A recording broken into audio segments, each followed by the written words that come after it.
Unlike in England or indeed the US, the French Ligue 1, or Ligue 1, is actually the highest league, which seems appropriate. It has some world-class stadiums, some of which are very unique. With that being said, here are the Ligue 1 2021-22 stadiums. Oh, and to the French people watching, I do apologize in advance for the bad pronunciation, but I know that you guys are known for being quite tolerant when it comes to that. Stade Raymond Kopa. Despite its simplicity in terms of the actual structure, it's looking pretty sharp with a mix of black and white throughout the exterior and interior. They've gone pretty heavy with the black actually. You don't often see such a dark stadium. I wouldn't have thought it would look so good, but it does. Oh, and I should mention that this stand over on the north is currently undergoing a renovation that will make it the stadium's main stand when it's completed later this year. It looks even better. Matmut Atlantique. The exterior is made up of a roof canopy that extends outwards and is supported by a forest of columns, which in themselves make up the facade. It looks absolutely stunning, especially when lit up at night. And I'm normally a fan of adding a splash of colour here and there, but this stadium would look the same to a dog as it would to a human, as in there's no colours. Because on the inside it's white as well, but with some grey seats sprinkled in. This would have to be one of the most elegant stadium designs in the world. Stade Francis Lablais. Whether you like Brest or not, their stadium is certainly interesting. With a slightly different stand on each side of the stadium, you don't often see adjacent stands that are just a completely different colour. But there's nothing wrong with that. Also slightly unusual is the northern end, which is an uncovered stand that is 2 parts seated and 1 part terrace. And you know, this is northern France, so the weather can get quite miserable in the winter. Stade Gabriel Monpi. Wow, this is perhaps the most interesting design so far. You wouldn't expect a top tier club to have a stadium quite like this. The main stand, and I think you know which one I'm referring to, has a Sydney Harbour Bridge-like arch that holds up the roof. Such a grand design that's contrasted by a small rudimentary stand and some grass on the other side. I quite like it. There's nothing wrong with a lopsided stadium, and it allows for most of the spectators to get a panoramic view. Stadpolar Delhi. I get the feeling that wasn't even close to the right pronunciation. This one's more of a typical British style stadium with 4 independent double-tiered stands that have protection from the weather.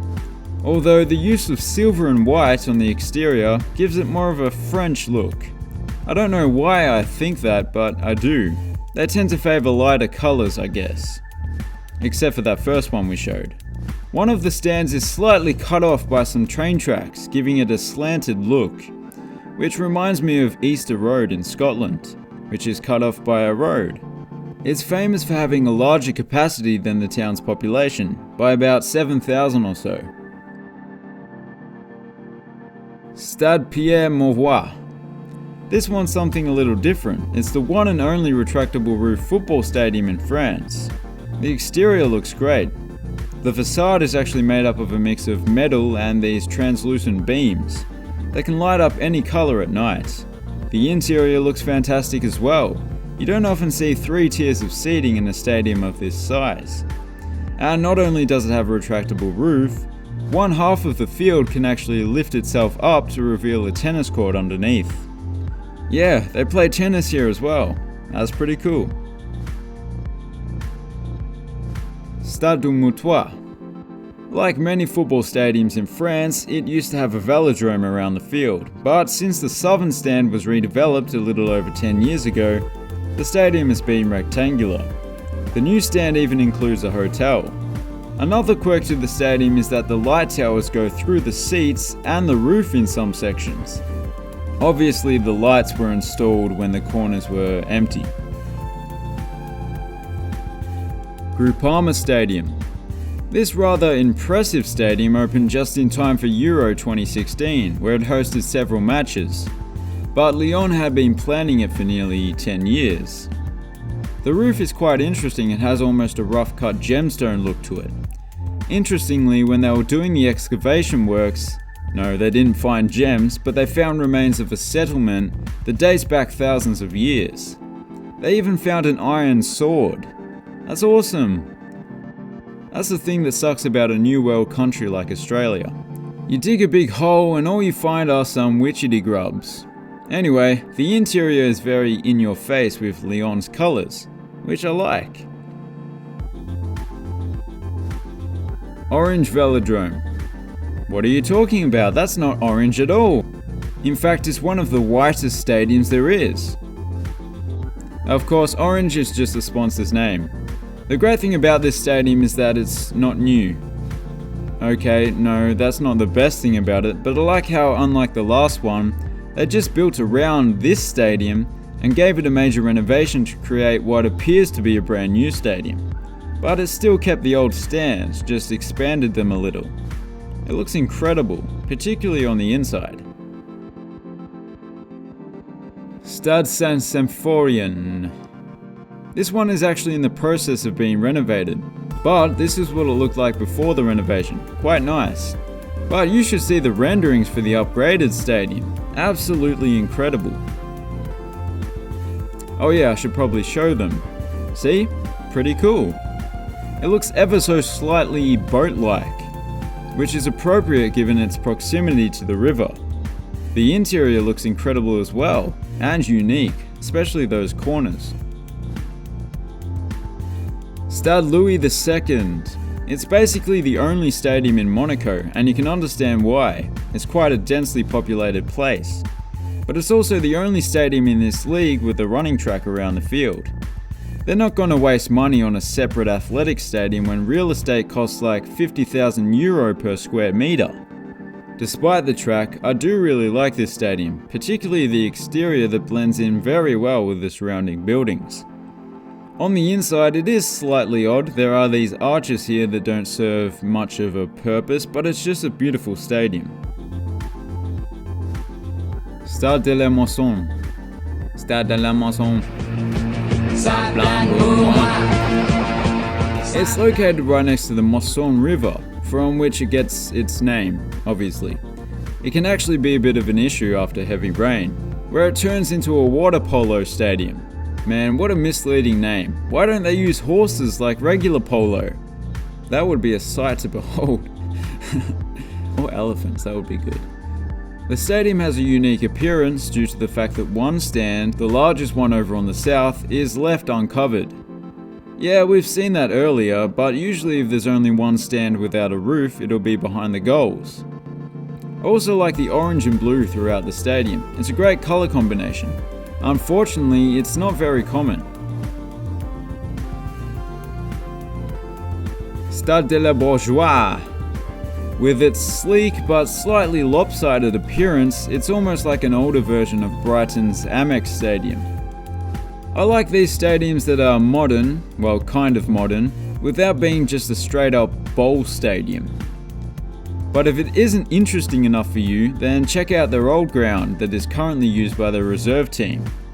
Obviously it didn't look like that back in the day, but it's pretty cool. Back to the current ground, the yellow and green seats that were added not too long ago are very vibrant and make the world of difference. Alion's Riviera, a stunningly beautiful stadium for a stunningly beautiful part of the world, that being the French Riviera. Come to think of it, Monaco and Marseille are in the Riviera region as well, and their stadiums are both rather good looking. But this one's not just a pretty face, it's also quite unique. You may notice that the exterior has a slightly brown tinge to it. Well, that's because it's made up of a mixture of wood and metal. A wooden frame covered by a metal shell. On the inside, despite its modest capacity, it's made up of 3 tiers of seating once again, albeit a very slender top tier. Man, Allianz really do have a fantastic collection of stadiums with their name on them. Parc des Princes. It was the first stadium in the world to be made up of a concrete shell exterior, which includes 50 of these fins that help hold up the roof canopy. Yes, I counted them. It's an interesting look. It didn't become the norm for stadium construction, but it did influence some other designs around the world.